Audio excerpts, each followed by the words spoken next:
Hello everybody, welcome back to the channel. This week I'm trying to fix a Necron model that doesn't look that good. I mean, yeah, it's the Lokhust Lord. I've been asked by somebody for a commission to create them a better one, so I thought this would make a good video on another kitbashing project. I'm going to use the heavy Lokhust Destroyer as the base, and that's what we've got here. I've built it up as far as I can go without doing any modifications, and it's a really good initial starting point. It's chunkier than a normal destroyer, and it's a newer kit, so it's easier to work with.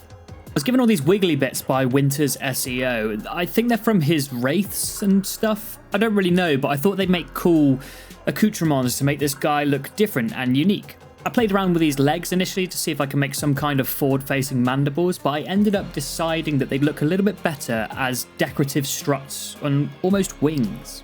Given this slightly Egyptian vibe that the Necrons have going on, I wanted to lean into that a bit, so I thought these would look great as a bug-like addition, especially as the guy's called a Lokhust Destroyer.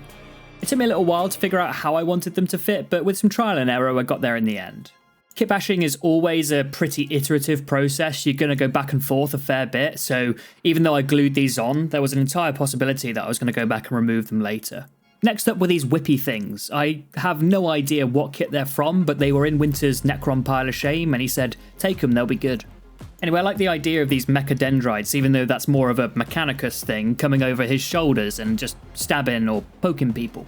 Destroyers are by nature insane, so there doesn't actually have to be a rhyme or reason as to why he has these, other than looking cool and being slightly killy. Here we are with most of the initial structure built, and I was fairly happy at this stage, though I did toy with the idea of adding a few more whippy bits coming out his sides, but ultimately I decided against it because I had to fit the staff and Resorb at the front. I also made sure to add on his little tail, which I'd completely forgotten about in the initial build. The next step was to start working fully on the torso, and I decided to do this by taking some parts out of the Necron half of the Indomitus box. I've got this front piece from a Necron Overlord, the one who stands up with the big spear and the tachyon arrow. You know, the one that everybody has, so I didn't feel too bad about cutting him up. I cannibalized the tassels from the front of his armor because I wanted this guy to look a little bit more regal, and these really help. As I tried to cut these off of the Overlord in line with the ribcage, it meant that they fitted quite nicely without any addition onto the ribcage of the Destroyer Lord. Basically, it kept the shape of that ribcage and made it really easy to apply. There was a lot more that I could have added to the front of his chest here if I'd been inclined to, but given how I wanted him to be holding the Staff of Light, I decided against it at this stage. Speaking of the Staff of Light, we're moving on to that now, and this was easily the most complex part of the process. I took what was left from the Necron Overlord's large spear and also an Ossiarch Bone Reaper spear that I'd bought as part of a bits bundle on eBay ages ago. I cut the spear shaft away from the skeleton hand that was holding it because I wanted to have a bit of freedom with how I posed this, though I knew I wanted it to be held across the body. So in order to facilitate this, I took the Royal Warden's Gauss Blaster thing that he runs around with and cut away the right hand from it.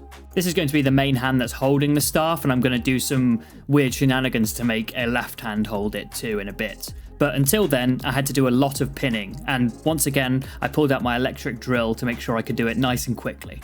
I drilled into each end of the staff that I'd cut away in order to put a small insert of wire in later. This is going to strengthen the bond. And I'm doing it specifically here because it's a long thin piece of plastic that hasn't got much surface area attaching to the model, so it's highly probable that it will snap in future unless I do this step. I use a cheap box of office paper clips here that you can cut away the outer sheath from, but you can just buy ready-made wire, usually at 1mm scale, good to go. Also, I'm using super glue here because plastic cement doesn't bond to metal, which is why it's called plastic cement. Ugh. I pro-drilled all the holes at once to save myself some time, but I started fitting the right arm before the rest of the body, as I knew this was going to fit nicely and dictate where the rest of the body was going to go. This process can be really time consuming, but just be patient. It means that your model isn't falling apart every 5 minutes on the tabletop. Which sometimes, they do that anyway when you drop them. What can you do? We're clumsy. As mentioned previously, I started fitting the right arm in first, as this was going to tell me how the pose was going to hold it across the body, and also dictated how the left arm was going to work. I used the left arm that came from the Heavy Destroyer kit, as it has this kind of open palm that slots into the heavy cannon he normally carries, and I thought I could use this to my advantage to help scoop the staff in a weird way. It'll make sense when you see it. Which you're seeing right now. I just had to cut the wrist at the base and flip it 180 degrees, as it's normally an overhand grip, and I wanted it to be an underhand grip. Next up, after testing the fit, I wanted to add the bladed weapon head to the top of the staff. I don't show it all the time, but as mentioned in previous conversion videos, I'm dry fitting fairly consistently throughout the process before I attach anything forever. Happy with how it's going to look, I added the final supporting pin to the weapon and attached it. Now this was quite a finicky process and it required me to hold it together with both my hands, so if you have a third person on hand, then now's the time to go and ask them for a bit of help. Thanks, Jess. As soon as the initial superglue activator was applied, I was able to reinforce it with a little bit more superglue just to make that bond even stronger.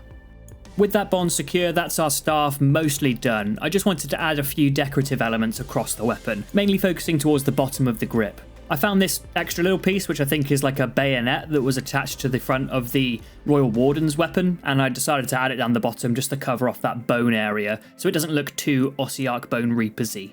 The next step was to change the head, and the head I'd chosen, even though I've just said I didn't want it to look too Ossiarch Bone Reapers-y, I'm using an Ossiarch Bone Reaper's head because I think it looks cool. So I had to cut away the entire head assembly and attach this.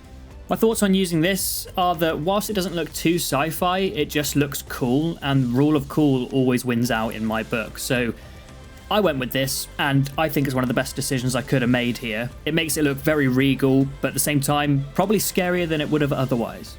It definitely looks like it should be chasing the 41st Millennium equivalent of Brendan Fraser around, and I'm totally up for that.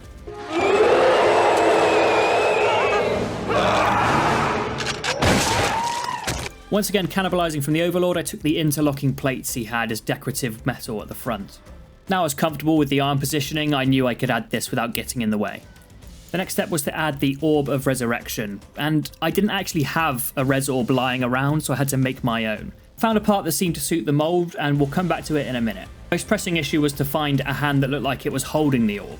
That's when I remembered that Imperium magazine had sent me this Overlord a while back, and he had this cool pointing outstretched arm, and I thought that would be perfect to hold a Res Orb a bit like it's a Pokeball or something. So I cut down that weird pylon thing to size, and I didn't mind that it looked a little bit odd. It's a Necron space age tech from a race we've never even interacted with in our time, so it can look like whatever. It looks like a ball. It looks like a Pokeball, and I'm fine with that. Maybe he's about to lob it at somebody, I don't know. With the arm built to my satisfaction, it was now time to add it to the rest of the model. Initially I went for a raised in the air pose, but I wasn't convinced by it, so I ended up pointing it outwards like he's using it on somebody as opposed to just holding it up. And as a result, the head looked weird, so I cut it off and re-glued it looking where he's pointing the orb, like he's yelling at a guy to get up. Space Medic. This is probably the best example of this being an iterative process. There's nothing set in stone until you're done, so I went back and forth with the head a couple of times. I was going to call it done, but then I saw this cool, weird scarab cloak thing on the back of the Overlord, and I thought I just had to add it to this guy. Once again dry fitting to make sure everything fit to my satisfaction, I decided that, yeah, this was perfect and it had to happen. So with a quick dab of superglue, I attached it. And with that, the Necron Overlord was complete. I don't normally do stuff like this in terms of, playing with Xenos races, but I really enjoyed this. And I hope you did too. Anyway, I've been Sam. See you next time.